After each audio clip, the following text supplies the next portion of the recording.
He got down on one knee on a Tuesday. By Friday, his bags were packed. I said yes to forever, and 4 days later, I watched him drive away without telling me why. Everyone kept asking me the same question. Was the ring real, or was it just something to keep me quiet while he disappeared? I used to think love meant knowing someone completely. Marcus Reynolds taught me that sometimes the person you trust most is the one holding the biggest secret, and when I finally found out what he was hiding, I understood why he proposed before he told me the truth. He needed me to say yes before I had a reason to say no. Before we move forward, let us know in the comments where you're watching from. We'd love to hear from you. And don't forget to hit that subscribe button so you never miss any of our upcoming amazing videos. My name is Amara Whitfield, and before I tell you about the worst week of my life, I need you to understand the 4 years that came before it, because none of what happened made sense unless you knew how deeply I trusted this man. I met Marcus Reynolds at a mutual friend's cookout in the summer of 2020, back when everyone was still cautious about gathering in groups, back when a backyard full of laughing people felt like a small miracle. He was standing by the grill arguing with my cousin about whether pineapple belonged on a burger, and I remember laughing so hard at his stubbornness that he turned around and caught me watching him. He had this way of looking at you like you were the only interesting thing in the room. I didn't know yet that the same intensity that made me fall for him was the same intensity he used to hide things from me later. We didn't start dating right away. We were friends first. The kind of friends who texted every day about nothing, who showed up for each other during family emergencies and bad breakups with other people, who slowly became each other's first call whenever something good or something terrible happened. By the time we admitted there was something more between us, almost a year had passed, and it felt less like falling and more like finally naming something that had already been true for a long time. Marcus worked as a project manager for a logistics company downtown. Steady hours, decent pay, the kind of job his mother bragged about at church. I was 2 years into teaching 3rd grade at an elementary school on the east side of the city, a job that drained me and filled me up in equal measure. We built a life that looked, from the outside, like something people wanted for themselves. Sunday dinners at his mother's house, road trips with bad gas station snacks, a running joke about who left the cabinet doors open more. I tell you all of this because I need you to understand that nothing about those 4 years prepared me for what was coming. There were no warning signs, or at least none that I recognized at the time. Looking back now, I can point to small moments. A phone call he stepped outside to take, a weekend he said he was visiting a college friend in another state, a certain heaviness that would settle over him for a day or two before lifting again like nothing had happened. But when you love someone, you build explanations for the things that don't quite fit. I told myself he was stressed about work. I told myself everyone needs space sometimes. I never once told myself that my boyfriend was carrying a secret so heavy it would eventually split our entire life in two. The week everything changed started like any other week. It was late September, the kind of evening where the heat finally starts to break and you can sit outside without sweating through your clothes. Marcus asked me to come over for dinner on a Tuesday, which wasn't unusual, except he'd actually cooked, which was very unusual, because Marcus Reynolds could burn water if you gave him enough time. He'd made salmon and asparagus and this lemon rice dish his mother taught him, and he'd lit candles, real ones, not the battery-operated kind we usually joked about, because neither of us trusted ourselves not to burn the apartment down. I remember walking in and immediately teasing him, asking who died, asking what he wanted, because in my experience, effort like that usually came with a confession attached. I had no idea how right I was. We ate dinner and talked about nothing important, my students, his coworker who kept microwaving fish in the break room, whether we should finally get a dog now that both our leases allowed it. He seemed distracted in a way I couldn't quite place, checking his phone more than usual, laughing a half second too late at things I said. I asked him twice if he was okay, and both times he told me he was just tired from work. I believed him because I had no reason not to. That's the thing nobody tells you about betrayal, even the well-meaning kind. It doesn't announce itself. It sits across the table from you eating salmon and asking about your day. After dinner, he asked me to come sit on the couch with him, and I remember thinking he wanted to watch something, maybe finish the show we'd been halfway through for 3 weeks. Instead, he turned off the television, and the apartment went quiet in a way that made my stomach tighten before I even understood why. He got down on one knee in front of me, and for a moment I genuinely thought he'd drop something. Then I saw the box in his hand. Small and black and impossible to misread, and every thought in my head disappeared except one. This is happening. This is really happening. He said my name first, just Amara, like he was making sure I was listening, like he needed to anchor himself before he kept going. He told me that from the moment he saw me at that cookout, arguing with my cousin's terrible taste in burger toppings, he knew there was something different about me, something he wasn't sure he deserved but wanted more than anything to be worthy of. He said the last 4 years had taught him what it meant to build a life with someone instead of just occupying space next to them. He said he didn't want to spend one more day without asking me the question he'd been carrying around in his chest for months, and then he asked me to marry him. I said yes before he even finished the sentence. I threw my arms around his neck and he held onto me so tightly I could feel his heart pounding through his shirt, faster than I expected, faster than a man simply overjoyed by a yes. At the time, I told myself it was nerves, the kind everyone gets when they finally do the thing they've been planning. I didn't understand until much later that what I was feeling wasn't excitement pounding through his chest, it was fear. We spent that night calling our families, sending pictures of the ring to our group chats, drinking the bottle of champagne he'd apparently bought 2 weeks earlier and hidden in the back of his closet behind old shoeboxes. My mother cried on the phone. His mother screamed so loud I had to hold the phone away from my ear. Everyone was thrilled. Everyone told us how perfect we were together, how long overdue this moment had been, how they'd known since that very first cookout that we would end up here. I fell asleep that night with the ring still on my finger, afraid to take it off even to shower, afraid that somehow it would turn out to be a dream I'd wake up from. I did not know that I had exactly 4 days left before my entire understanding of my own life would collapse. The next few days passed in the particular blur that follows any major life event, half celebration, half logistics. We told our closest friends in person, watched their faces light up, answered the same questions over and over. When's the wedding? Have you set a date? Are you doing a big ceremony or something small? Marcus answered these questions with an ease that, again, I mistook for happiness rather than practice. He was good at conversation. He was good at redirecting. I didn't notice how skillfully he avoided any question that required him to talk about the future in specific terms, how he always pivoted from when to however we want it as long as it's us, how charming deflection can look identical to genuine excitement if you're not looking closely enough. And why would I have been looking closely? He'd just given me a ring. He'd just told me he wanted forever. I had no reason in the world to search his words for cracks. On Thursday, 2 days after the proposal, I noticed he'd started going quiet again, the same heaviness from Tuesday night creeping back into his shoulders. I asked him what was wrong, and he told me his mother wasn't feeling well, some issue with her blood pressure that the doctors were monitoring. I believed him. His mother had struggled with health issues before, nothing life-threatening, but enough to warrant concern, enough that a story like that would explain distraction without raising alarm. I offered to come with him to visit her that weekend. He told me not to worry about it, that he'd handle it, that he just needed a few days to make sure everything was okay before he brought me into it. I didn't push. I trusted him.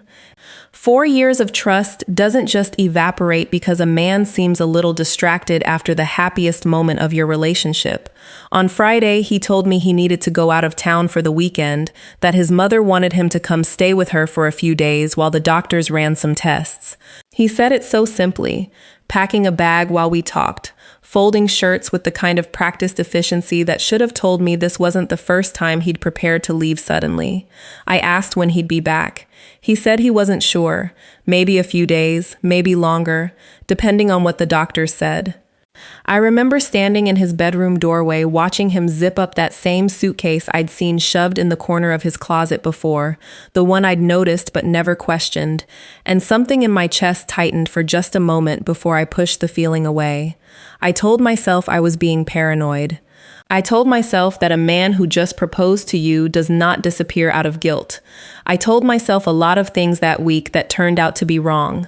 He kissed me before he left, longer than usual, holding my face in both his hands like he was trying to memorize it. He told me he loved me, that this didn't change anything between us, that I should trust him even if things got complicated for a little while. At the time, I heard those words as reassurance. Looking back, I understand now that they were a warning, the kind people give when they already know the ground beneath you is about to shift, and they don't have the courage to tell you why. He drove away that Friday evening, and I stood on the curb outside his apartment building watching his taillights disappear down the street, the ring still bright and unfamiliar on my finger, completely unaware that I would not see him again for almost 3 weeks, and that when I finally did, the man standing in front of me would be carrying a truth that would force me to ask myself whether anything about those 4 years or that Tuesday night proposal had ever been what I thought it was. The first few days after Marcus left, I told myself a story I desperately wanted to believe. I told myself he was simply a devoted son handling a scary situation with his mother, and that any strangeness I'd noticed was just the weight of worry sitting on him wrong. I called him Saturday morning to check in, and he answered sounding tired but steady, telling me his mother was stable, that the doctors wanted to keep monitoring her blood pressure and run a few additional tests, that he'd know more in a couple of days. I asked if I could talk to her, just to check in myself, since she and I had grown close over the years, close enough that she'd started introducing me to her friends at church as her daughter, before we were even engaged. Marcus told me she was resting, and it probably wasn't a good time. I accepted that. Sick people rest.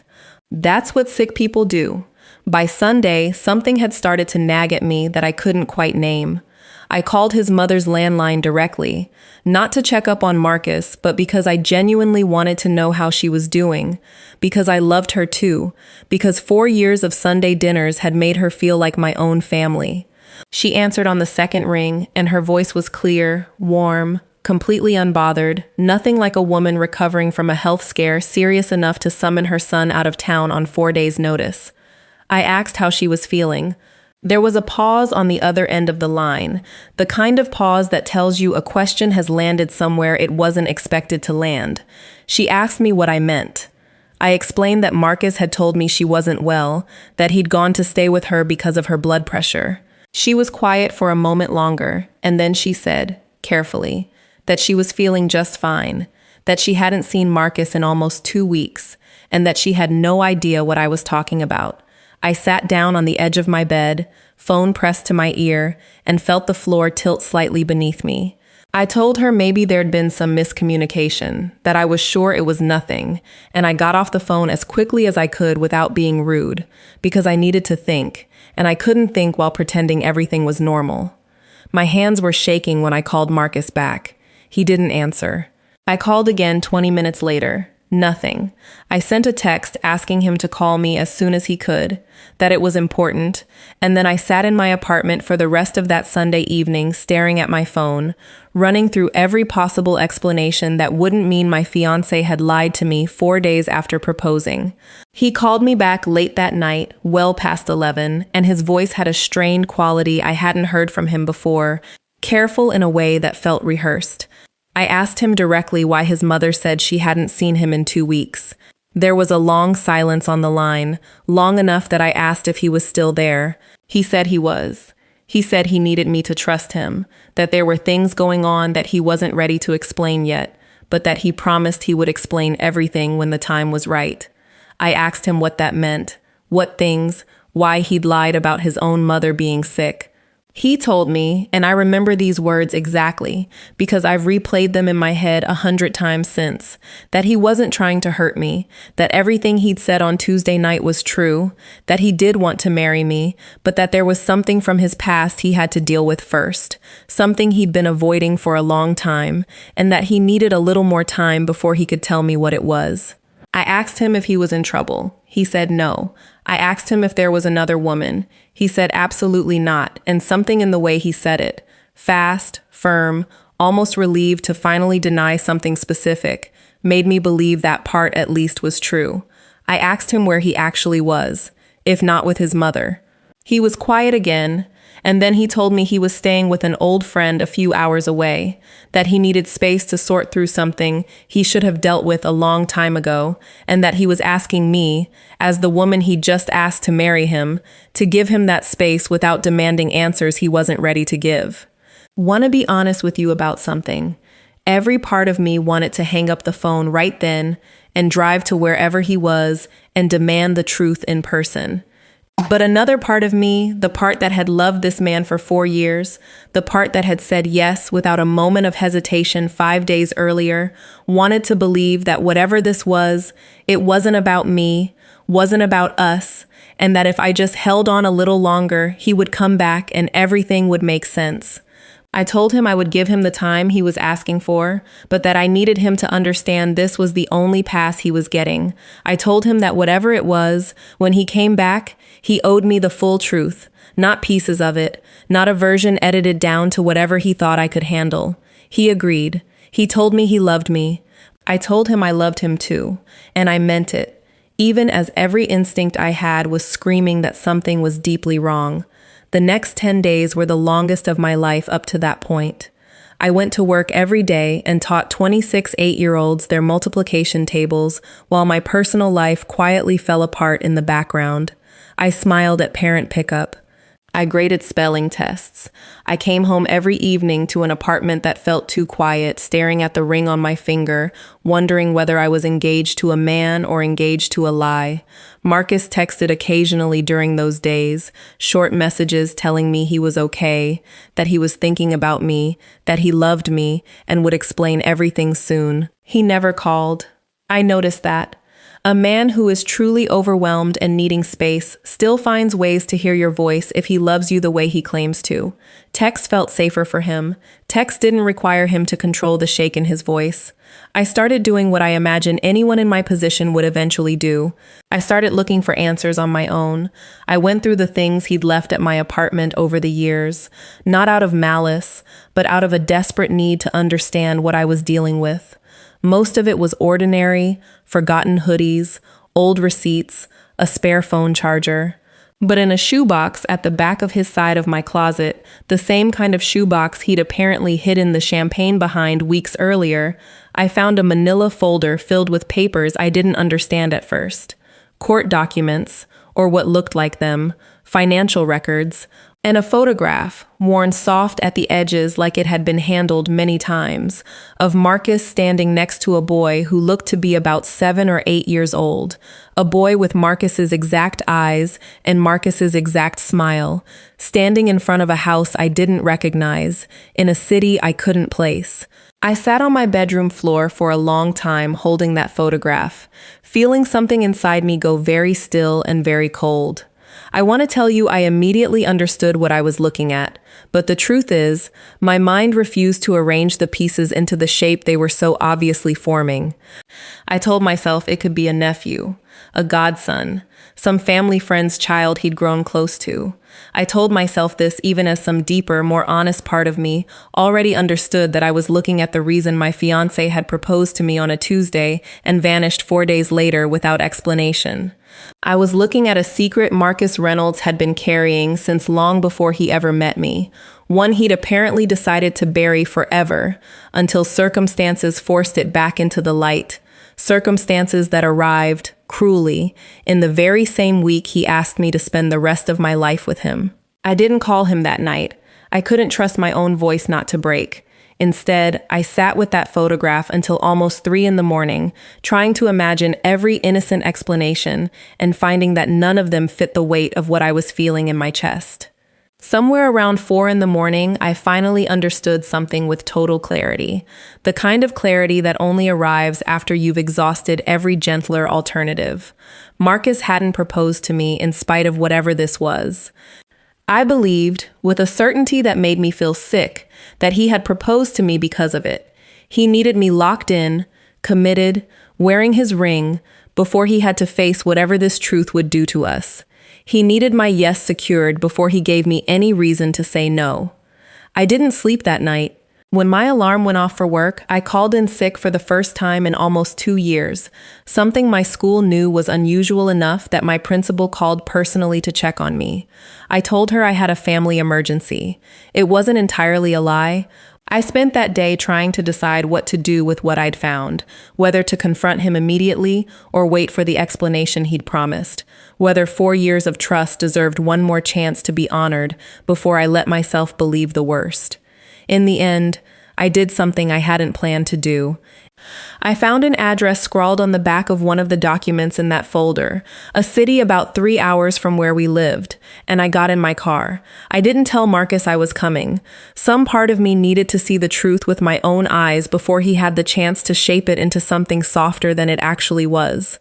I drove those 3 hours with the radio off, the photograph on the passenger seat beside me, my engagement ring catching the afternoon light every time my hand shifted on the steering wheel, wondering the entire way whether I was about to find the answer that would break my heart completely, or whether, somehow, there was still an explanation that would let me keep believing in the man I thought I knew. I want to tell you I found peace on that drive. I didn't. What I found when I finally arrived at that address just as the sun was beginning to set changed everything I thought I understood about the 4 years I'd spent loving Marcus Reynolds, and it forced me to ask a question I never imagined I'd have to ask about the man who'd knelt in front of me on a Tuesday night with a ring in his hand. Was any of it real? Or had I said yes to a lie dressed up as forever? The house at that address was small, painted a pale blue that had faded unevenly over the years, with a wraparound porch and a swing set visible in the side yard, half hidden behind an overgrown hedge. I sat in my car across the street for almost 20 minutes before I found the courage to get out, watching the windows, watching for any sign of movement, trying to steady my breathing enough to walk up to a stranger's door and ask the question that had been eating me alive for 18 hours. When I finally got out of the car, my legs felt unsteady beneath me, the way they do after you've been sitting too long, except I knew it wasn't just from the drive. A woman answered the door before I even reached the porch steps, like she'd been watching me sit out there the whole time. She looked to be around my age, maybe a few years older, with tired eyes and her hair pulled back in a loose bun, wearing a cardigan despite the warm evening. She asked if she could help me, and I remember my voice cracking slightly when I asked if this was where I could find Marcus Reynolds. Something shifted in her expression immediately, a kind of recognition mixed with something closer to dread, and she asked me, very quietly, who I was to him. I told her I was his fiancée. I watched her face fall in a way that told me everything before she said another word. Her name was Denise, and what she told me on that porch, standing in the fading light with her arms crossed tightly over her chest, rearranged everything I thought I knew about the man I loved. 9 years ago, before Marcus and I ever met, before that cookout, before any of it, Marcus had been in a relationship with Denise that ended badly. The kind of ending that happens when two people are too young and too unready for what they've created together. She had been pregnant when they broke up, and Marcus, by her account, had panicked in a way that young men sometimes do when the weight of responsibility outpaces their capacity to carry it. He'd been present for the birth. He'd shown up for the first few months. And then, gradually, the visits had become less frequent, the calls had thinned out, and eventually he had stopped coming altogether, leaving Denise to raise their son largely on her own, with financial support that arrived sporadically at best. I stood on that porch feeling the ground shift permanently beneath my understanding of the last 4 years. Denise told me she hadn't heard from Marcus in almost 3 years, not until 3 weeks earlier, when he'd suddenly reappeared asking to see his son, telling her he wanted to make things right, telling her he'd been carrying guilt he could no longer live with. She said he'd been coming by every few days since then, spending time with the boy, a child named Elijah who was now 8 years old and who barely remembered his father's face. She told me Marcus had confessed to her that he was getting engaged, that he needed to make peace with his past before he could honestly build a future with someone else, that he couldn't ask me to marry him while carrying a lie about a son he'd essentially abandoned. I asked her the question that had been circling in my mind since I found that photograph. I asked her if she knew he'd proposed to me before any of this reconciliation started, if she understood the timeline the way I now understood it. She looked at me for a long moment, and something like sympathy crossed her face, the recognition of one woman watching another absorb a wound she herself had survived years earlier. She told me that from what Marcus had said to her, he'd known for months that he needed to reach out to Elijah, that guilt had been building in him long before he ever got down on one knee in my living room. She said she believed, based on what he'd told her, that he'd proposed to me because he was terrified that once I learned the truth about his son, about the years of absence, about the kind of man he'd been before he was the man I knew, I would leave him. She said he'd told her he wanted to lock in my commitment first, hoping that once we were engaged, I would be more likely to stay and work through it with him rather than walk away from someone I'd already promised myself to. I don't know how long I stood on that porch after she finished talking, long enough that she eventually asked if I wanted to come inside, if I wanted something to drink, if I was okay to drive. I told her I was fine, even though I very clearly was not, and I asked if I could see him, if he was there. She told me he'd left about an hour before I arrived, that he usually came by in the evenings and stayed for dinner with Elijah before driving back to wherever he was staying nearby. I thanked her, though I'm not entirely sure what I was thanking her for, and I walked back to my car and sat there for a long time before I trusted myself to drive. I called Marcus from the parking lot of a gas station about 10 minutes down the road, my hands shaking so badly I could barely hold the phone steady. He answered on the first ring, and I could hear something in his voice shift the moment he heard mine, some instinct telling him this call was different from the others. I asked him where he was.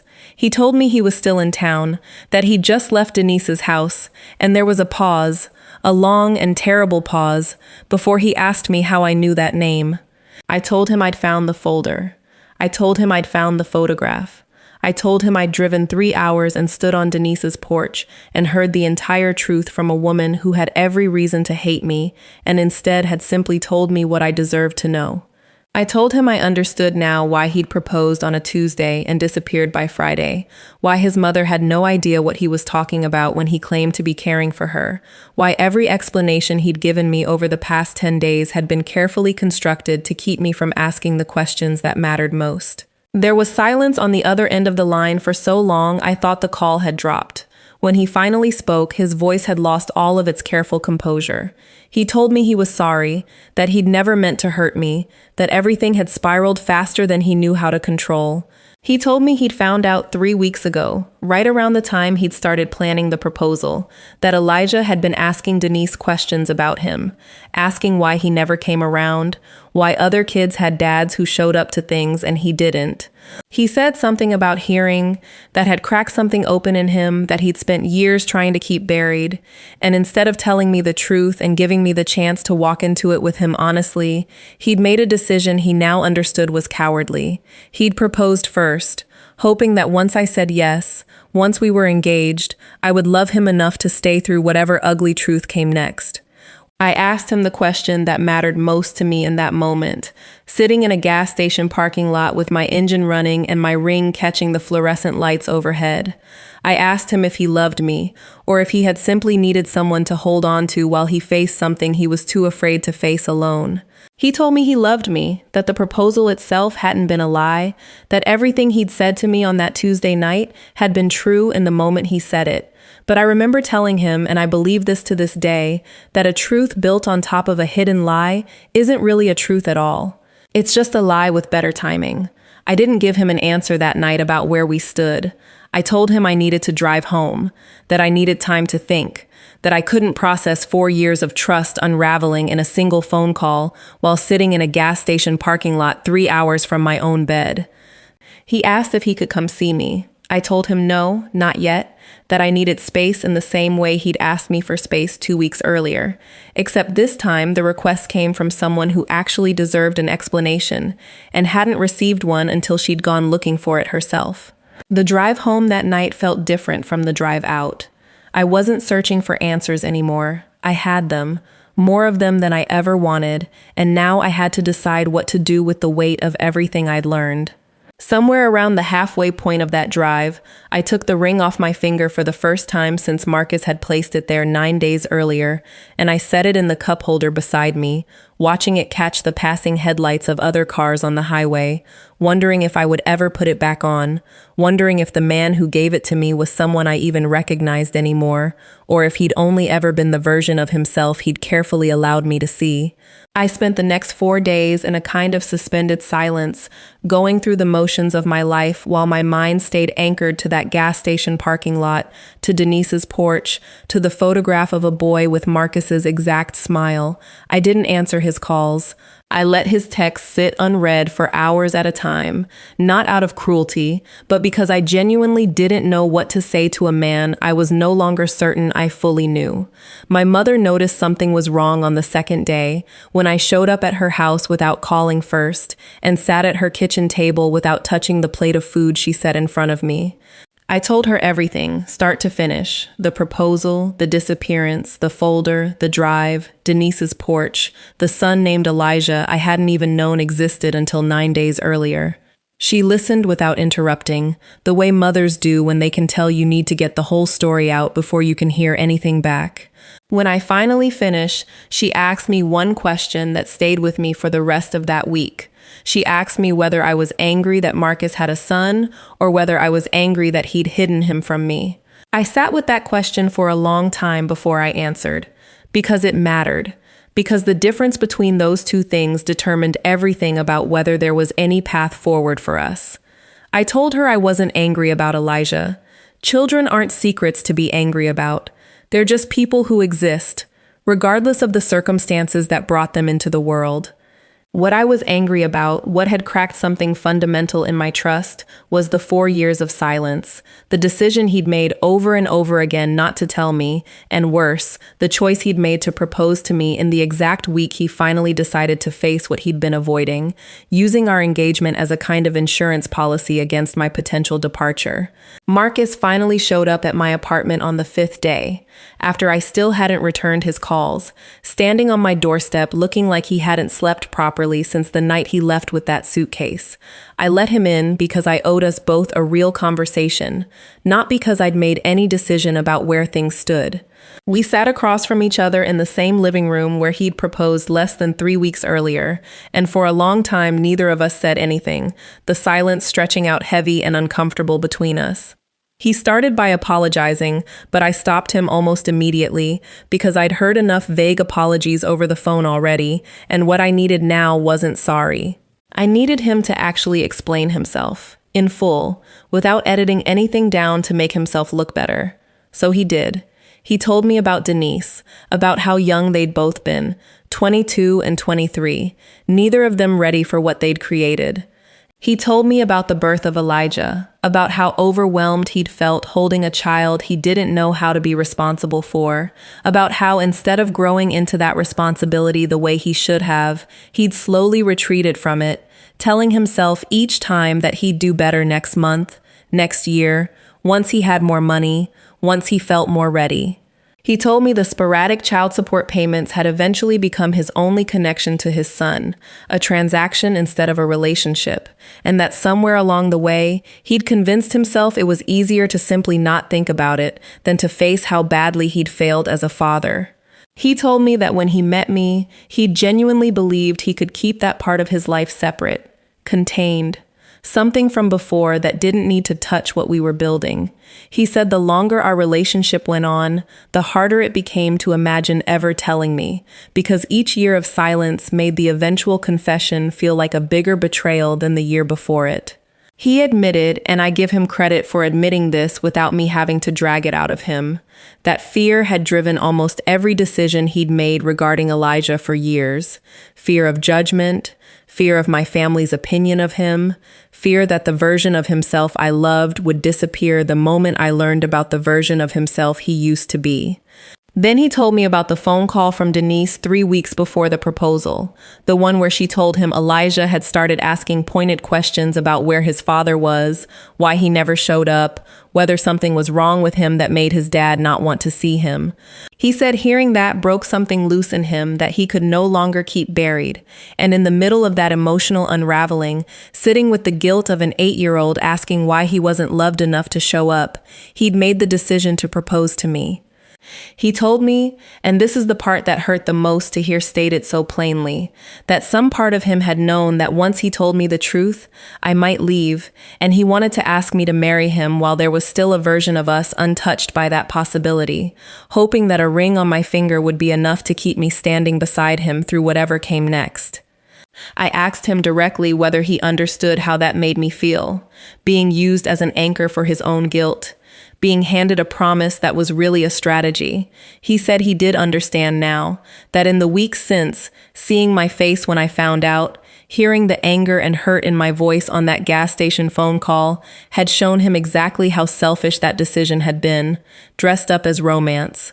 He said he told himself a story where proposing was an act of love and commitment, when really, some part of it had been about control, about trying to guarantee an outcome instead of trusting me enough to face the truth with him honestly from the start. This is where the real disagreement between us began, the one that lasted far longer than that single conversation. I told him that even understanding his reasoning, even believing that his feelings for me had been genuine, I couldn't simply move past what he'd done as if it were a small misstep. I told him that trust isn't something you rebuild through explanation alone, that 4 years of silence about something as significant as a child wasn't a minor omission. It was a pattern, a demonstrated willingness to let me build a life with him on incomplete information, because the full truth was inconvenient. He argued that he'd been planning to tell me eventually, that circumstances had simply forced his hand earlier than he'd intended. I told him that eventually isn't the same as honesty, that a truth you only tell once you're caught or cornered isn't really a gift of transparency, it's damage control. We argued for hours that night, not with raised voices, but with the exhausting, circular intensity of two people trying to reconcile two very different understandings of what had happened between us. He wanted me to see his actions through the lens of a man overwhelmed by shame who had finally found the courage to do the right thing, however imperfectly. I wanted him to see that courage arriving 9 years late, and only after his son had started asking painful questions, wasn't quite the redemption story he seemed to want credit for. I told him I needed him to understand that my hesitation wasn't about punishing him for having a son, or even entirely about the years of silence, though that mattered deeply. It was about what the timing of the proposal revealed, about how he handled fear in our relationship. If this was how he responded to being afraid I might leave, hiding the truth and trying to secure my commitment before I could react to it, I needed to know whether that pattern would repeat itself the next time something difficult arose between us.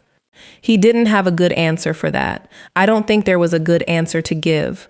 We sat in that uncomfortable silence again, both of us aware that something fundamental had shifted, that whatever came next would require more than one hard conversation to resolve. I told him I needed time, real time, not the kind of vague, open-ended space he'd asked for when he first left, but a defined period where we both stepped back and I figured out whether I could actually trust him again, or whether the trust I thought we'd built over 4 years had only ever been trust in the version of himself he'd curated for me. He left that night without the ring, because I still hadn't put it back on, and I remember watching him walk to his car in the dark, this man I'd loved for years, this man who was also, I now understood, someone capable of a specific and painful kind of dishonesty when fear got the better of him. I didn't know, standing in my doorway that night, whether we would find our way back to each other, or whether this would be the last time I watched him walk away from me. What I did know was that whatever decision I made going forward, it needed to be based on who Marcus actually was, not who I'd imagined him to be for 4 comfortable, unquestioning years. The weeks that followed were the strangest of my life. a suspended period where Marcus and I existed in careful orbit around each other without fully being together and without fully being apart. We talked, but not every day. He gave me the space I'd asked for, though I could tell it cost him something to hold back from reaching out the way he used to. And honestly, that restraint told me something. A man who genuinely respects a boundary you've set, even when it's painful for him, is showing you something different from a man who only respects boundaries when they're convenient. I noticed it, even in the middle of my own hurt. During that time, I did something I hadn't expected to do. I asked Marcus if I could meet Elijah. Not as a test, not as a condition for reconciliation, but because I realized that whatever happened between Marcus and me, this child existed, and if there was any future where I remained in Marcus's life, I needed to understand who Elijah was outside of the context of my own pain. Marcus hesitated at first, worried, he told me later, that introducing me to his son while our relationship was so unresolved might complicate things further for a boy who'd already had enough complication in his short life. But I insisted, gently, that meeting Elijah wasn't about resolving my relationship with Marcus. It was about acknowledging that a real person existed at the center of everything that had happened, a person who deserved better than to be reduced to a plot twist in the story of my broken engagement. We met at a small park near Denise's house on a Saturday afternoon in October. Elijah was shy at first, watching me carefully from behind Marcus's leg, the way children do when they're sizing up whether a new adult in their life is safe. But within 20 minutes, he'd warmed up enough to show me his favorite spot on the jungle gym and explain, with the kind of serious authority only an 8-year-old can muster, exactly why the monkey bars at this park were superior to the ones at his school. Watching Marcus with him that afternoon showed me something I hadn't fully understood from Denise's account or from Marcus's own confession. I watched a man who was clearly still learning how to be a father, still awkward in certain moments, still unsure of himself in ways that showed he hadn't earned Elijah's full trust yet either. But I also watched genuine effort, patience, and a kind of tenderness that told me whatever damage Marcus had done through years of absence, he was actually trying now, not performing trying for my benefit, but actually showing up in the unglamorous, repetitive way that real parenting requires. That afternoon didn't erase what Marcus had done. It didn't answer the deeper question I was still wrestling with about whether I could trust him not to hide things from me again when fear took hold. But it did something important. It humanized the situation in a way that abstract anger couldn't. I wasn't just angry at a man who'd lied to me anymore.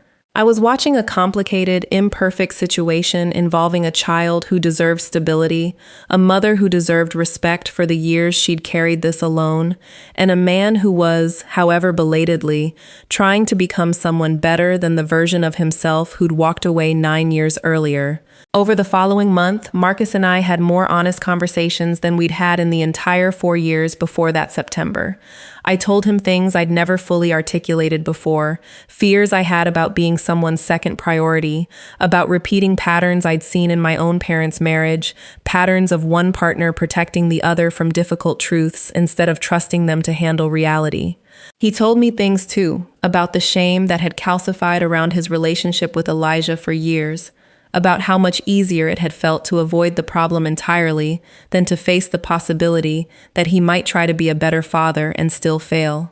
We went to a few sessions with a counselor who specialized in relationships navigating exactly this kind of rupture, someone who helped both of us understand that rebuilding trust after a betrayal like this isn't a single decision made in one dramatic conversation. It's a long series of small, consistent choices that either prove or disprove whether a person has actually changed. I won't pretend the heavy disagreement between us resolved itself neatly, because it didn't, not for a long time. There were setbacks. There was a night in November when Marcus admitted during one of our counseling sessions that he'd almost lied to me again about a late child support payment because he was embarrassed about a financial mistake he'd made, and hearing that almost ended things between us for good because it confirmed my deepest fear that the pattern of hiding hard truths hadn't fully disappeared just because one truth had finally come out. We had another difficult stretch after that admission. Weeks where I genuinely didn't know if I could move forward with him, where I questioned whether 4 years of history and the presence of an innocent child in the equation were reasons to stay or simply complications making it harder to leave. What ultimately shifted things for me wasn't a single grand gesture or a perfectly worded apology. It was watching Marcus slowly, imperfectly, choose honesty in small moments when it would have been easier not to.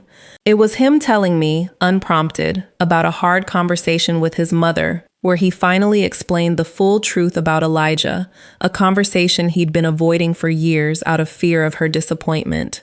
It was him showing up every single week to see his son, even on days when Elijah was cold toward him, even on days when Denise's understandable skepticism made those visits tense and uncomfortable. It was him telling me, months after that first difficult conversation, that he understood now that proposing to me the way he did hadn't been an act of love, it had been an act of fear, disguised as commitment, and that real love would have meant trusting me with the truth before asking me for forever. I want to be honest with you about where things stood by the time winter arrived. Marcus and I didn't rush back into an engagement.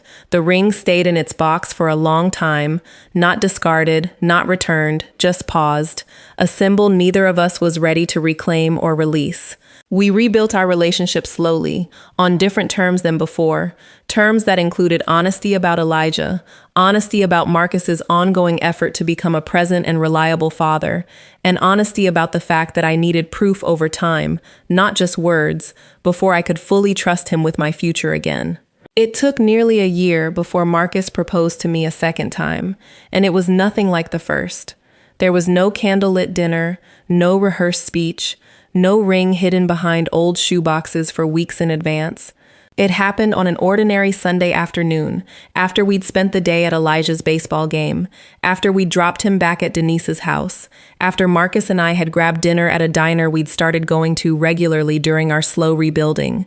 He didn't get down on one knee, he simply took my hand across the table and told me that this time, he wasn't asking me to marry him to secure anything, to guarantee an outcome, or to outrun a fear he hadn't yet faced. He was asking me because he'd spent the last year proving to himself, and hopefully to me, that he could choose honesty even when it was hard, and he wanted to build the rest of his life with someone who had watched him do exactly that. I said yes again, but it meant something different the second time. The first time, I said yes to a man I thought I knew completely. The second time, I said yes to a man I had actually seen tested, someone whose worst fear had come to light and who had chosen, slowly and imperfectly, to become someone more honest because of it. Elijah was there when we told him the news a few days later, and I remember him asking, with the blunt honesty only children have, whether this meant I was going to be around for good this time. I told him yes, that I wasn't going anywhere, and watching his face light up in a way that had nothing to do with Marcus and everything to do with his own fear of being left behind again, I understood something I hadn't fully grasped before. This story was never really about a proposal or a lie, or even about Marcus and me. It was about a little boy who deserved people in his life who chose to stay, honestly and completely, instead of people who only showed up when guilt finally caught up with them. I think about that Tuesday night often. The candles, the ring, the words I said yes to before I understood what I was actually agreeing to. I used to believe that moment was the beginning of my heartbreak. Now I understand it differently. That moment was simply the beginning of learning what my relationship was actually made of, underneath all the comfortable assumptions I'd never had reason to question. Real love, I learned, isn't proven in the easy years. It's proven in the moment the truth finally comes out, and you get to see, for the first time, who someone really becomes when they no longer have anywhere left to hide.